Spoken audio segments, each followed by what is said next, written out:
Bonsai Dream. Hello guys, welcome to my YouTube channel. We are at the Trophy 2020. We are ready for the show.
Bonsai Empire stand together with Mauro Stemberger.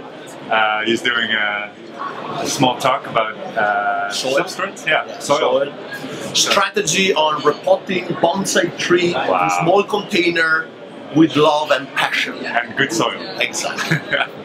Here again for this talk for Bonsai Empire this year, and I'm always glad to collaborate with you and to try to share knowledge with bonsai. That is always a good thing.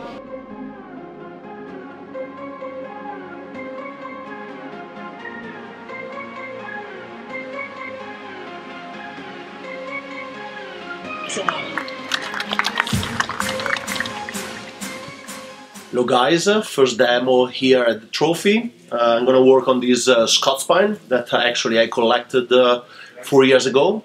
It's already in a bonsai pot because I repotted last year and cleaned all the original soil, so now it's ready to go. The buds are strong. I start working on Scots pine only when they have the 3 buds on top.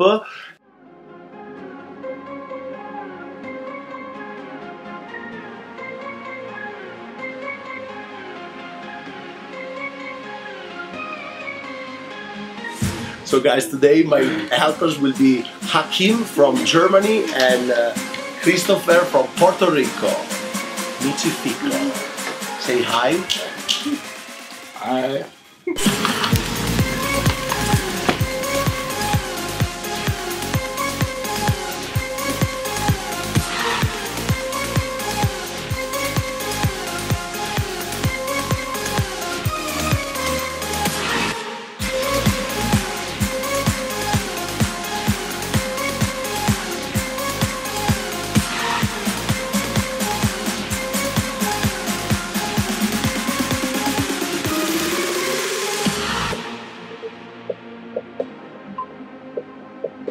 So I want to first thank the organization for having me here. It's a pleasure and an honor, and it's also an honor to be here with other great demonstrators.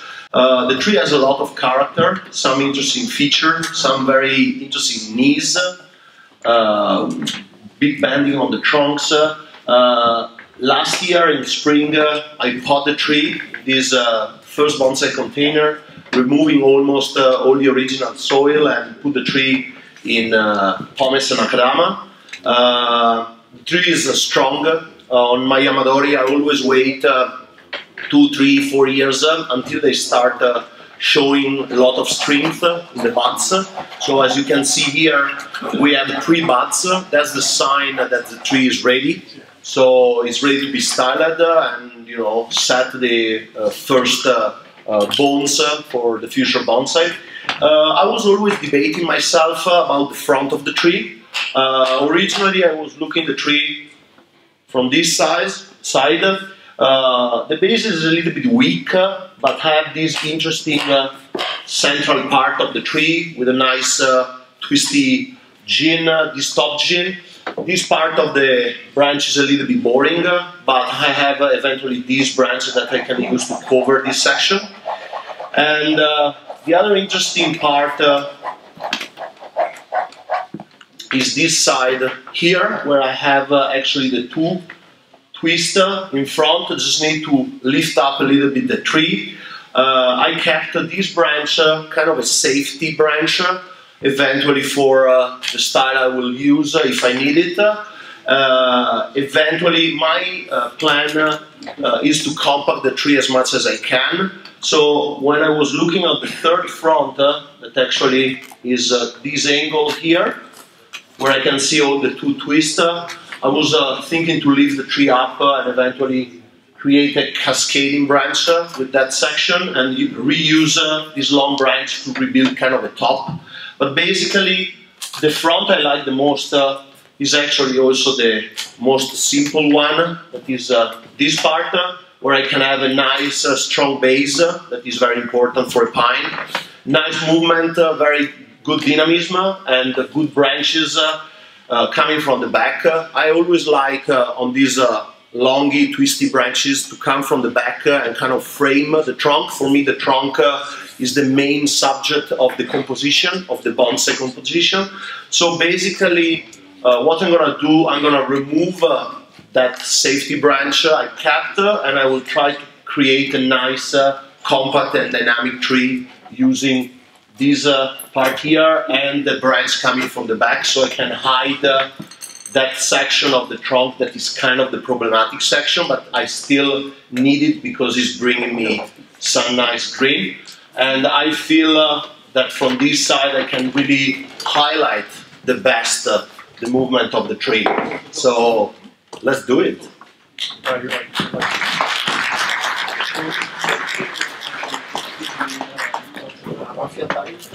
And it's a very shallow layer of good soil where they can grow, because underneath there is rock and the roots are not able to go down, so they can't send a tap root down to be able to stand.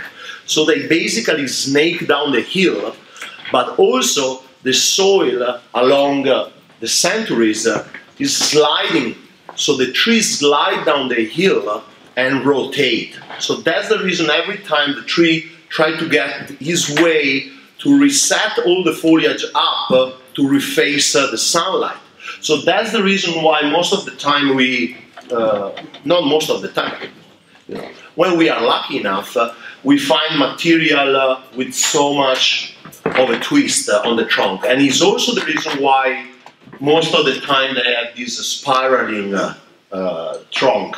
So I tried to recreate, and actually I had my friend Will Budley in my place during winter. He did this carving for me. It was a root that I cut when the tree was collected, and he kind of carved that part out, giving this twisty movement, following the fiber of the wood. And now with this chin, I was able, because the wood is still fresh, to stretch the fiber of the wood and create some deeper area and recreate a little bit that movement.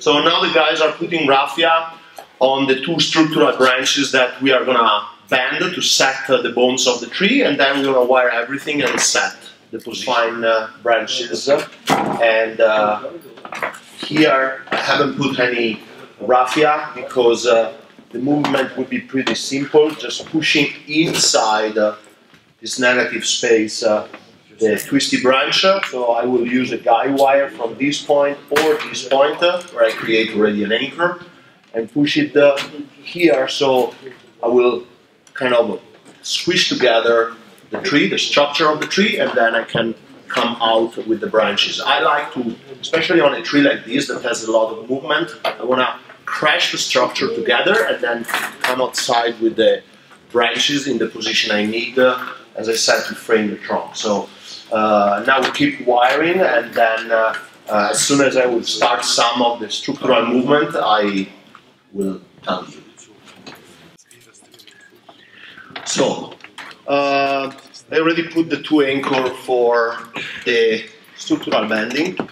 I anchor this handle behind this one with a screw so we can push it in, and then I anchor this branch up to the main tension so this section can go up. So while we're bending this part inside, we also go up with this one, so we can start with some of these branches building the top. That will be the transition from the tallest part of the tree, that is this tension, down to this other knee, creating kind of a visual link. And as much as I can bend this one, also I can have the idea about how much green I need in this section. You can see that the trunk move up and has kind of a, a very close twist that fuse together in this section of the trunk. So my goal would be coming with a branch from the back and kind of frame that section. That would be my left part of the triangle. And while I'm doing that, pushing everything together, I still have that lower branch that has also a nice twist that I would try to bend it in and create the first branch of the tree. So as soon as the guy finish, a couple of more wire, we start doing the structural movement and then the final setting of the branches. Right side of the trunk. We also anchor in two positions, up and in, this long branch that I will use to create all the apex and some also of the side branch on the way up to the top. Now that I kind of find out my right line, I also want to work on this branch and start framing the trunk from the left side, and then I can work my way up to the top.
Okay, so for now the work is done. I try to compact as much as I can the tree and create a nice dynamic vegetation going to the right and framing all the curve of the trunk. I try to hide this section that is kind of a little bit the ugliest one on the tree because it's not following much the line of the trunk, but there is a nice twist here. So kind of hiding here and showing these two pieces, I can link down the green to the dynamism of the first branch to the right, and then I push this branch in and frame the back so I can have a better background for this section of the trunk. I think that the tree look powerful, and this was what I wanted for this first style.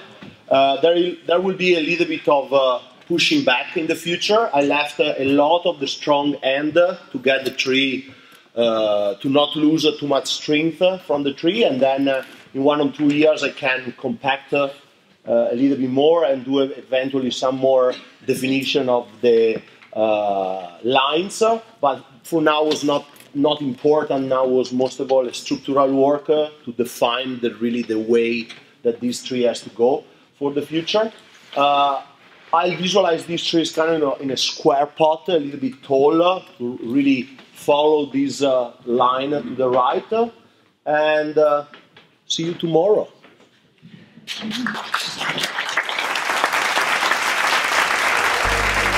Bonsai Dream.